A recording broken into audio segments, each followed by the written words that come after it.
Hello बच्चों, चलिए प्रश्न देखते हैं। हमारे प्रश्न में रिक्त स्थान की पूर्ति करनी है। प्रश्न है, वन पारिस्थितिक तंत्र का निर्माण खाली स्थान की अंतिम अवस्था होती है। आइए समझते हैं। सर्वप्रथम बच्चों हम अपने प्रश्न की मुख्य अवधारणा देखेंगे। मुख्य अवधारणा हमारे प्रश्न में पूछा गया है कि वन पारिस्थितिक तंत्र के निर्माण की अंतिम अवस्था क्या होती है। आइए लिखते हैं, वन पारिस्थितिक तंत्र पारिस्थितिक तंत्र के निर्माण की अंतिम अवस्था क्या होती है। आइए समझते हैं बच्चों। सबसे पहले हम देखेंगे वन पारिस्थितिक तंत्र। वन पारिस्थितिक तंत्र हमसे पूछा गया है अंतिम अवस्था। अंतिम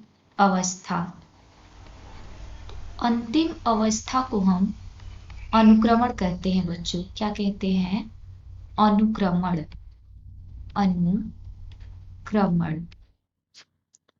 या फिर इसे हम चरम अवस्था भी कह सकते हैं। चरम अवस्था, वन पारिस्थितिक तंत्र के निर्माण की चरम अवस्था को हम अनुक्रमण कहते हैं। कैसे होता है ये, आइए समझते हैं बच्चों। सबसे पहले कोई एक बंजर भूमि रहती है, बंजर भूमि या बंजर मृदा। तो बंजर भूमि में सबसे पहले लाइकेन उगा। लाइकेन के बाद वहां पे घास या छोटे पौधों का विकास हुआ। घास का विकास हुआ। घास के बाद छोटे पादप, उसके बाद बड़े पौधे, बड़े पादप और उसके बाद वन का निर्माण हुआ।